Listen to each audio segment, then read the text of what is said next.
Welcome to our morning show time. It's our day to focus on all the great things going on in the Riverdale School District. Jeff Campbell is here, Riverdale District Administrator, and today we're going to highlight the Science Department. Dawn Jewell and Matt Wermick are here, and also Mark Harper is here talking about technical education at Riverdale schools as well. Jeff, you brought along, I wonder how you recruit these teachers to come up. Do you say they're going on a field trip and not tell them where they're going? Or how does that... I just don't give them much choice, so they got to jump in part of the job now. But yeah, it's great every month to kind of go with a different theme and just kind of showcase the work they're doing.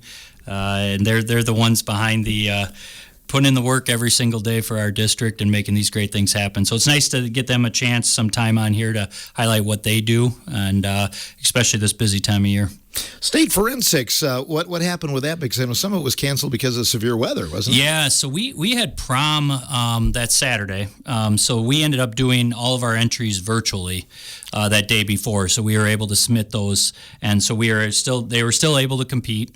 And so that was exciting for our kids. We had 6 state competitors. We had 2 in a solo groups, and then we had a group of 4 girls that competed too. So they were able to get that. They were able to handle prom the next day. So it ended up going really well, especially with the weather issue that they ended up having. But Michelle Stannings did a nice job this year. We had a little uptick in numbers this year, which was great to see. And then ended the year with 6 kids at the state tournament. That's not a bad performance for your year.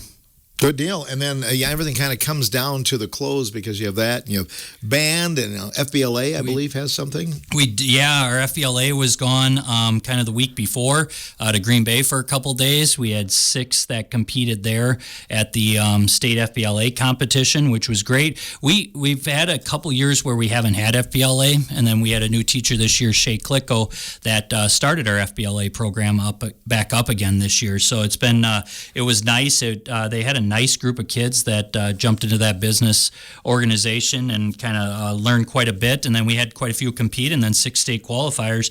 So overall, it was a successful first year back at it, and I think that will just grow with Shay's leadership. As far as we've got state FFA now on Friday, so we've got 8 kids competing in that. So that's exciting for our kids to get that opportunity. A couple different teams that will be competing in that. Talked to Ms. Coe this morning. They're ready to go. They've been practicing up for that. And then we had state solo ensemble this weekend too. We'll have 2 individuals, an 8th grader and a freshman that will be competing in state solo ensemble this weekend. So we do a little walkout for our state qualifiers, whether it's athletics or groups and that. So we've had quite a few of those this spring. So it's been nice to to highlight those areas. We just had our Riverdale Showcase Night, which highlighted a lot of that forensics and our plays and our drama and our music departments and our art department. So it was nice to kind of have these state competitions right after. It's really drawn a lot of interest, and hopefully it drums up enough numbers to continue those strong performances in the future.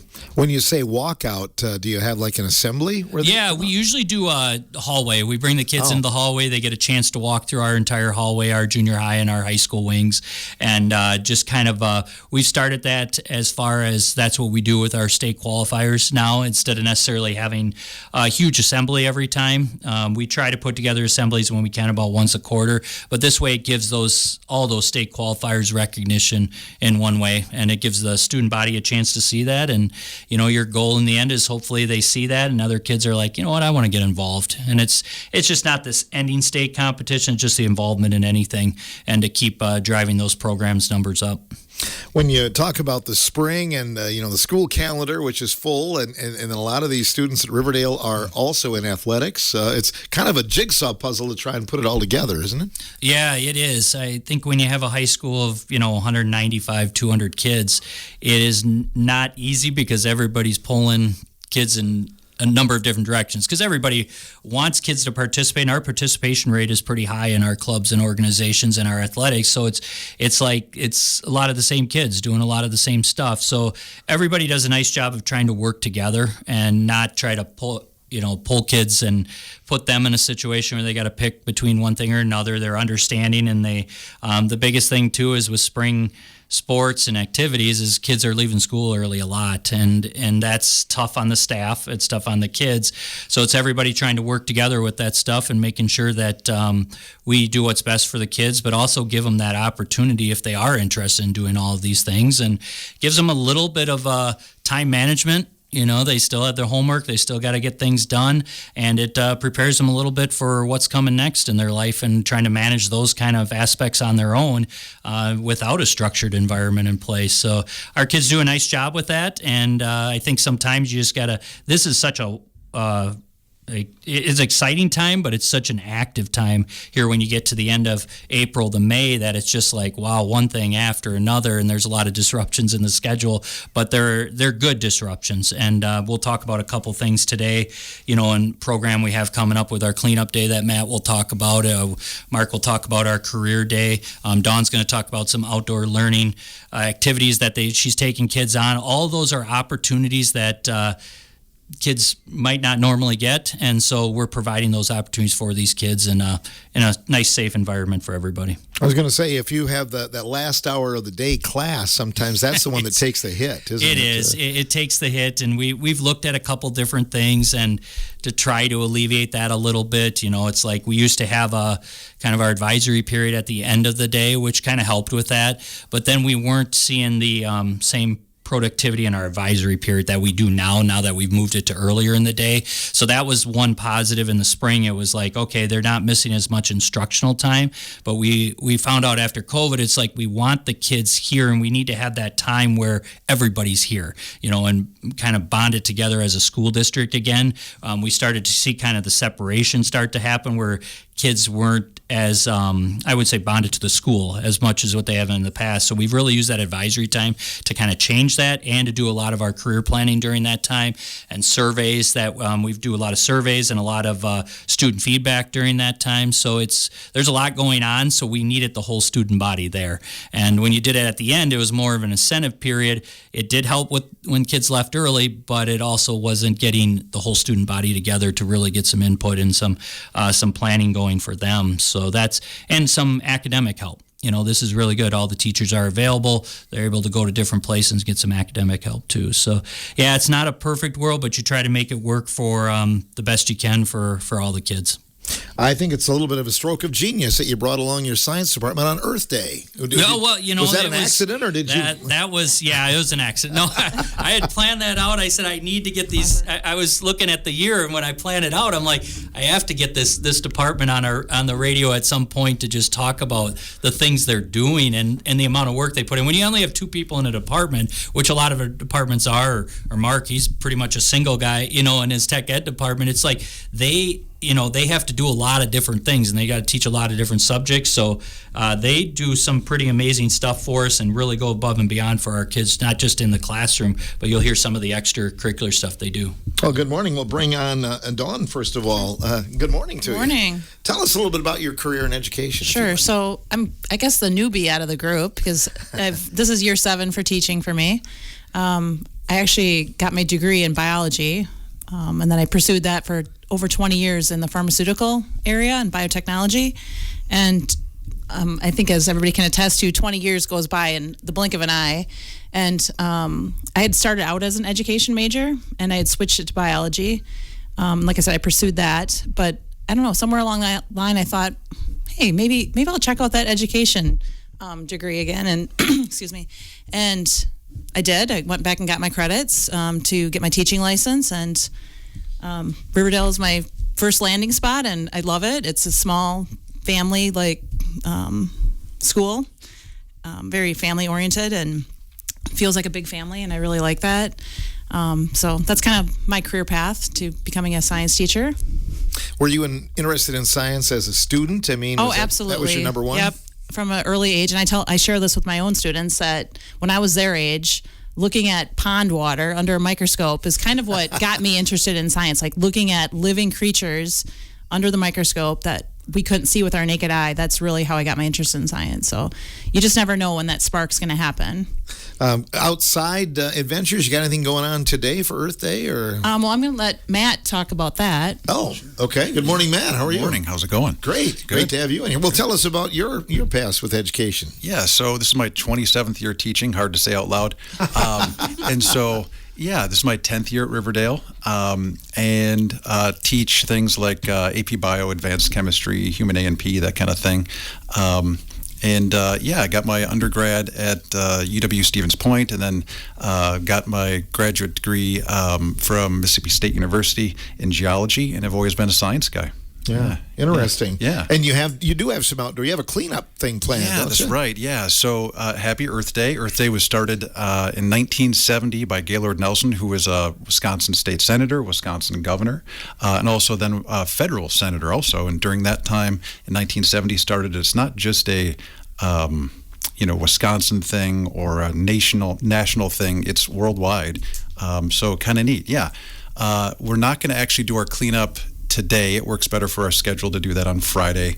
And we've gone out for the last, I think it's about 8 years or so now, to the 3 communities, gone to Muscadet, Blue River, and Avoca. And each year we collect about 1,000 pounds, plus, of recyclables and trash every year. And then the group that picks up the most gets a pizza party sponsored by the Science Club.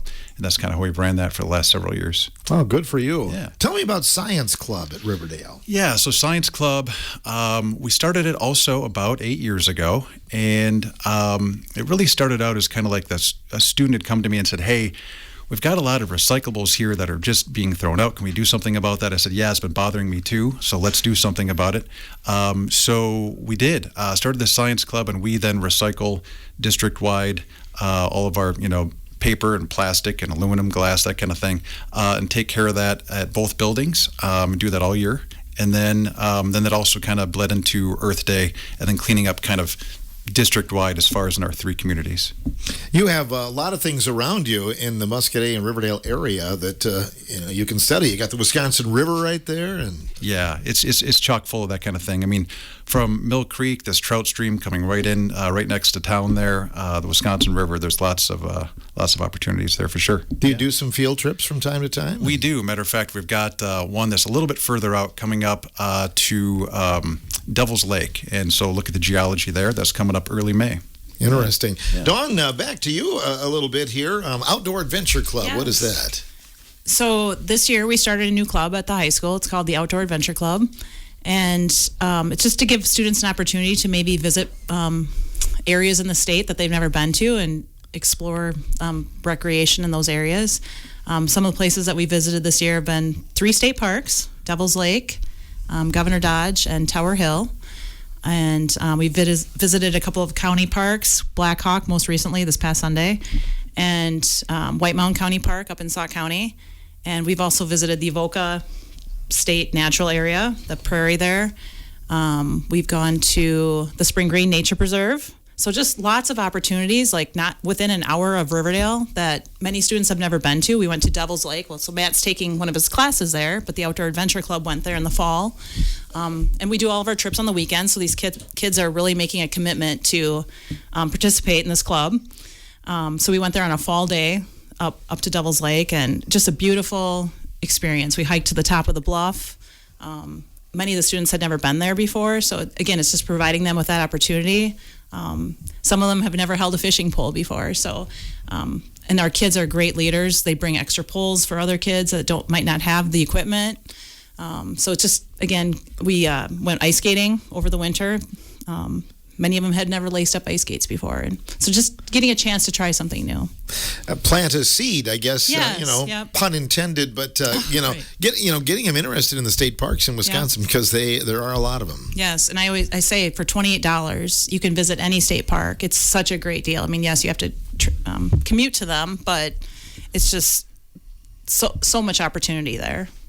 When you go, and of course you talked about fishing and hiking, but do you have a plan, like look for this or look for that while you're on the trails? Generally not. We just let them kind of explore, and what happens, I guess. We do have, I was just sharing with Mr. Campbell that the club, I wrote the grant, and we recently received a grant from the Harry and Nora chapter of Trout Unlimited. So the plan there next year, we'll do some trout fishing in some local trout streams, and then do some water quality testing, monitoring along with that. So there'll be a learning aspect along with that. Yeah, and then you're teaching them again things that they can take their whole lives then, aren't you? Absolutely. Yeah. Right. And Matt, you recently were going to talk about a grant as well that you received. Yeah, Dawn was on this crew with Kelly Schaefer and some others at Riverdale, where we applied for the Energized Education Grant, which is from WPPI, which is Wisconsin Public Power Incorporated. And we got a little over $6,000 to do a few different things, one of which was some field trips that Dawn had lined up. We got some equipment for elementary students to play like with solar cars and stuff to kind of focus on renewable energy there. And then some equipment, and that's where I kind of came in, where we got some solar panels and a wind turbine to not only show them, first of all, kind of like how that stuff works, but we're going to hook it up at the school farm. We have a building out there, and Jeff, I don't know, has that been out there for 10 years-ish or so? How long has that been there? Eight years maybe? Yeah, the building, the whole structure itself, just about 6 to 8 years. Okay. Somewhere in there we've had it. Yep. Okay, so we thought, hey, it's time to like maybe have something out there where we can bring kids to and then see kind of renewable energy and then pump that into the building and then just kind of slow down our electric bill a little bit there, but then also show kids kind of how renewables work. We've got the solar and also wind, and then take some data from that too. And then we've got energy days coming up. Got to look at the calendar again here. But early May, we've got some elementary students that will come on out, take a look at some of that equipment, and then we'll have our science club members and staff kind of teaching them about renewables. And so that's coming up too, where we're incorporating some of the elementary into some of the high school stuff. You're very fortunate at Riverdale to have that school farm because you use it in a lot of different ways, don't you? Yeah, for sure. The FFA is very involved there. And then also getting the science club now and the science department kind of involved there too now. Yeah. Is it hard not to play with the solar-powered cars when the kids aren't there? I mean, because I probably would be doing that. They are fun, for sure. Yeah, absolutely. Yeah, no doubt. Yes. Hooking up series versus parallel and get a little more speed out of them. Yeah, for sure. What's your favorite area of science to teach? Yeah, I mean, that's a tough one. I think I've always been kind of like Dawn, got the bug early. And so just kind of, I think probably more in the life science area. But, I mean, the physical science stuff gives me a kick, too. So it's tough to pick. Dawn, what about you? Life science, but also the physics. I teach chemistry. Absolutely love teaching it. From my previous experience working in the biopharmaceutical world, I applied chemistry there. So hopefully I can relate that in the classroom as well. I remember as a young junior high student, we had physical science, and we had make the batteries and little motors and then try to pick up weights and things like that. Does anybody still do that? A little bit. I think that the kind of robotics end of things, and we don't have a whole lot of that currently. There's been some of that at the elementary, I think, in the past. But yeah, fun stuff for sure. No doubt. Yeah. Fun stuff indeed. We're talking about Riverdale and the science department, and we're going to talk tech ed and a little bit more about what's going on during the spring of 2026 in just a moment when the morning show continues.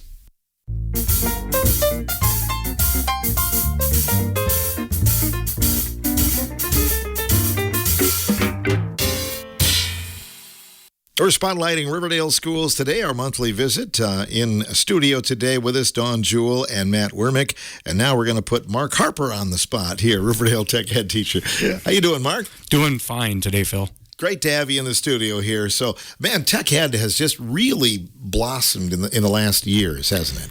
My programs are very popular, yeah. Kids like to work with their hands. They like to, get dirty some days. They like to make projects.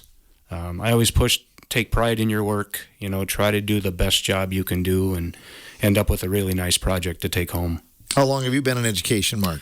This is wrapping up 27 years at Riverdale, hired in 1999, and just have always been happy at Riverdale. Yeah, that's awesome. And you've got some good equipment, some good stuff to work with, I understand? I have a really nice wood shop with a lot of equipment. Sometimes class sizes get a little big, so kids they learn and understand that they do have to wait to get to certain machines.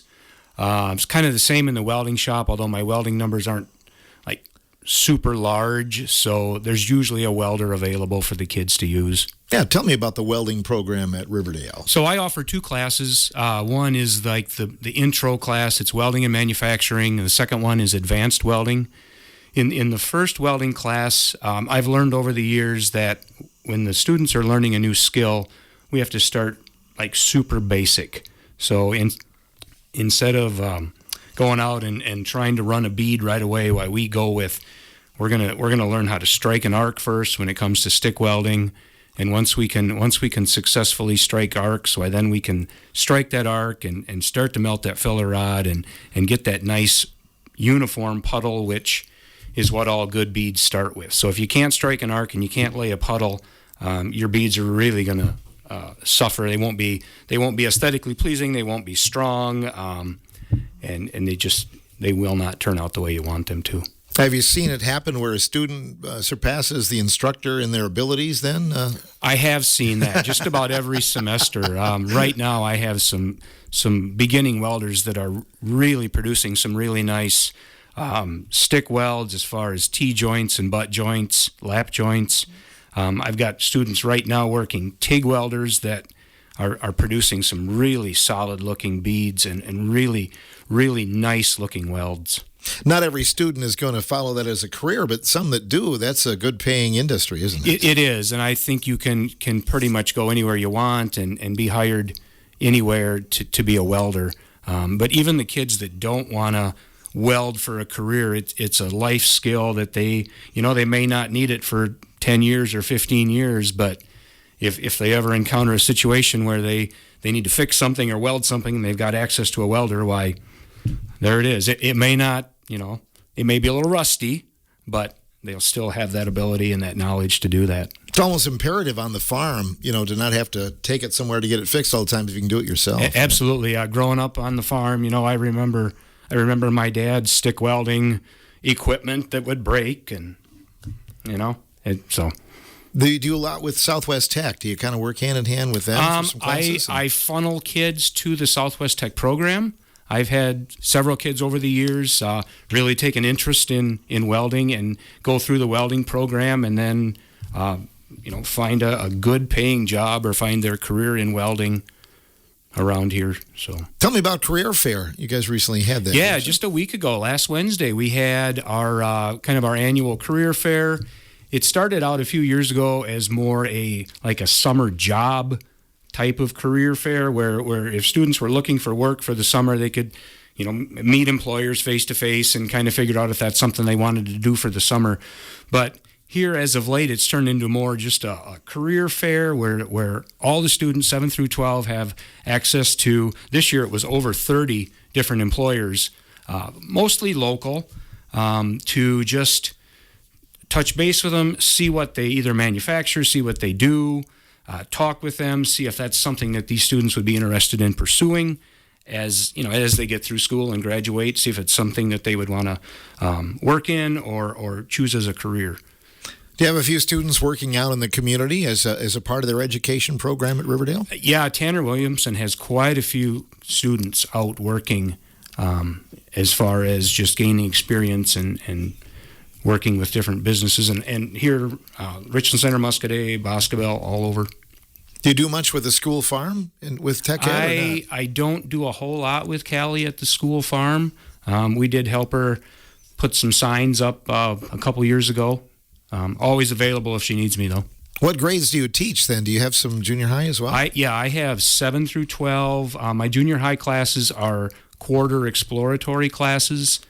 And then my intro to tech class is anywhere from freshmen to seniors. That's a semester class. That's kind of the prerequisite for all my other classes where the students get through safety, machine operation. It's split. One quarter is in the wood shop where we learn all the woodworking machinery, learn the safety, how to safely operate them, how to make adjustments, where to stand, what machines need a person to help you, what machines you can use on your own.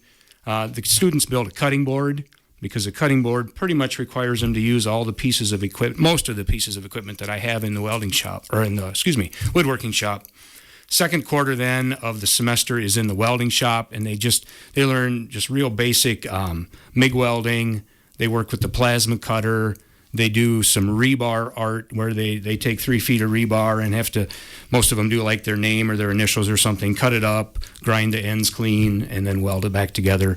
They also do some soldering and some sheet metal work as well. Then I have 2 woodworking classes where the students, Woods 1 and Woods 2, where they do projects that I have assigned them to do.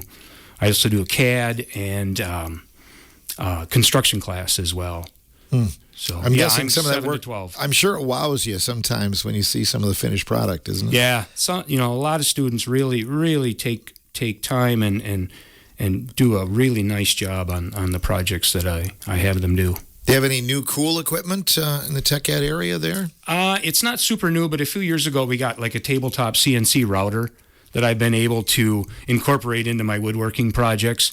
Years ago at Richland High School, I built like a 3-drawer wall shelf with Mr. Slayback, and that's now the project that I do with the Woods 1 students. At the time at Richland, I didn't have access to a CNC router, so I couldn't do that, but now I have them carve out like their name or something they want to display on the back topper of their 3-drawer wall shelf.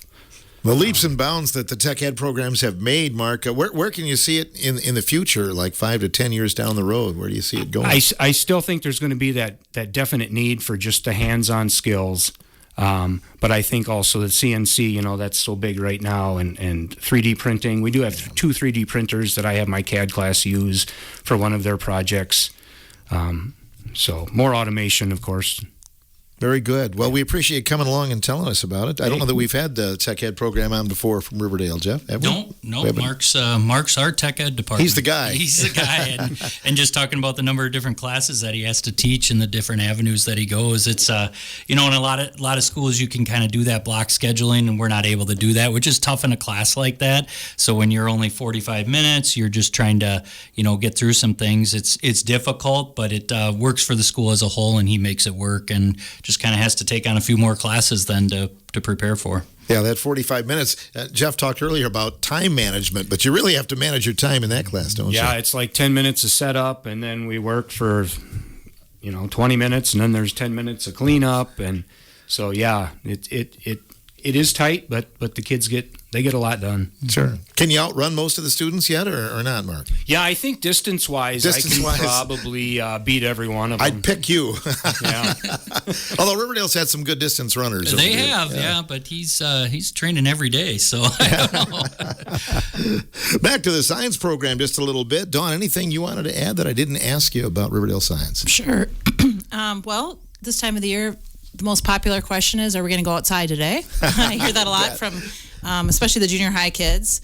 So I teach the 7th and 8th grade science courses, and it's a mixture of life science, physical science, earth science. We just do various units throughout the year. And so I do try to incorporate going outside once in a while, and we're very fortunate. We have the school farm and forest, but adjacent to our actual campus, we have another school forest that's within walking distance of the high school and junior high.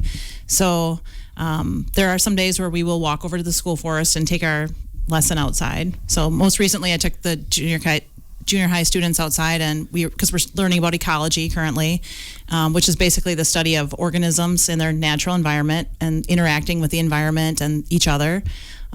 Kids find cool stuff. We've seen little snapping turtles, we've seen snakes, we've seen, of course, birds and other organisms in the school forest. So just a great resource just within walking distance of our school.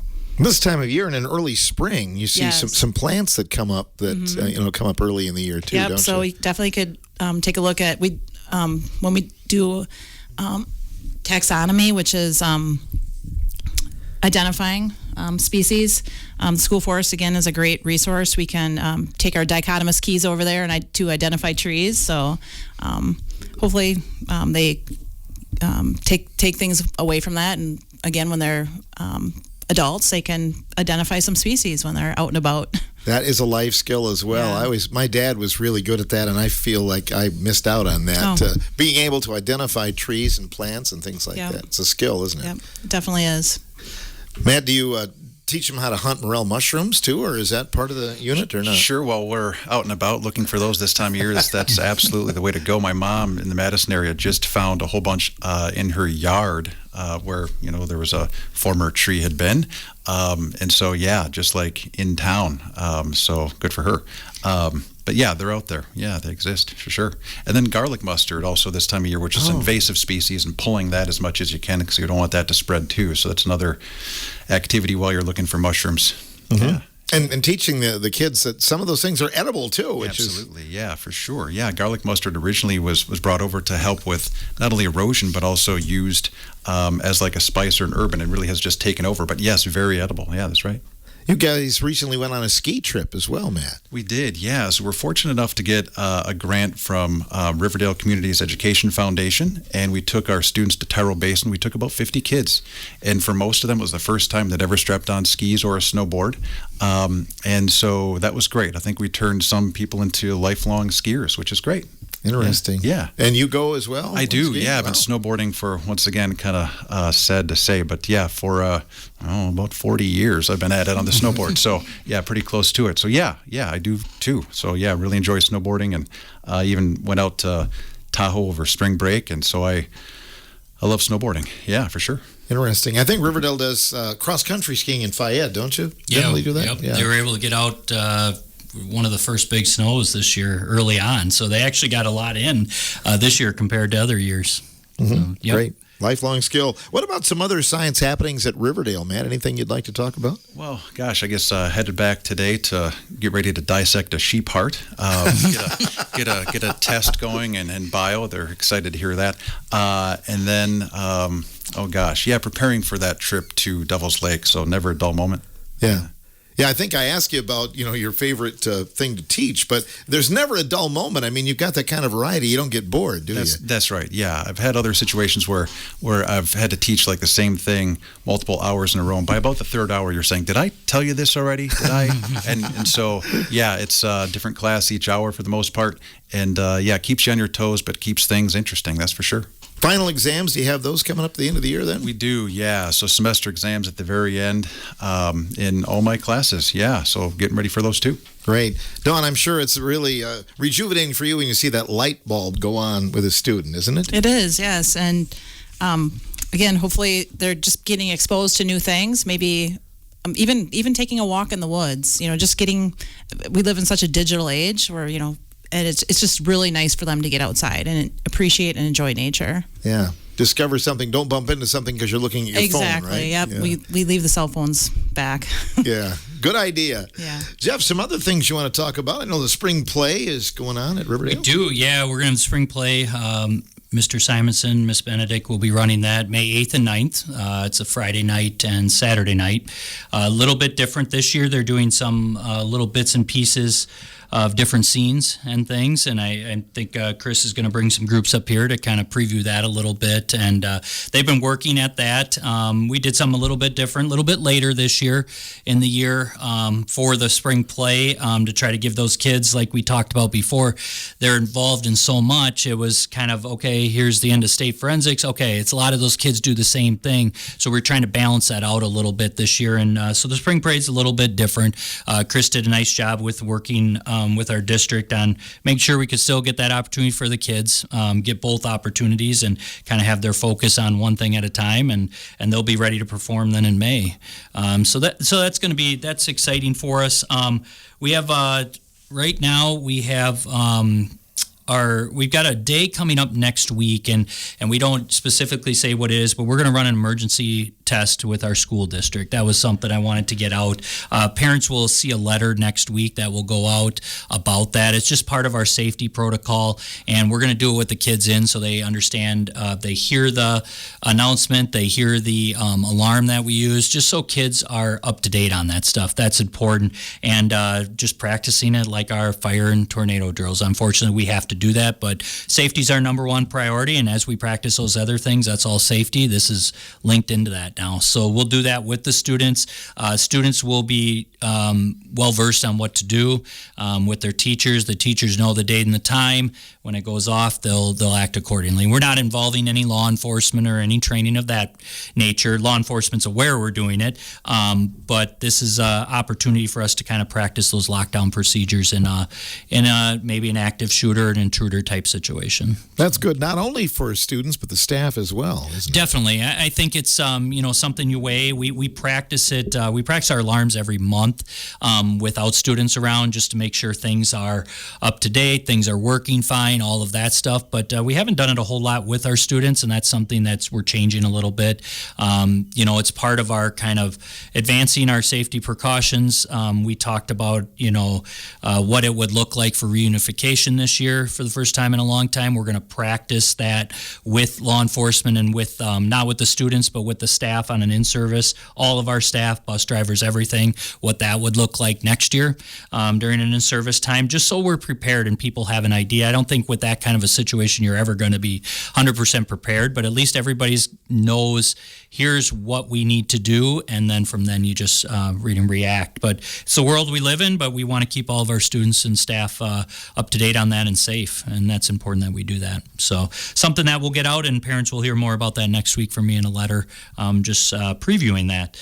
And on the other side of things, we are just recognized as one of our junior high.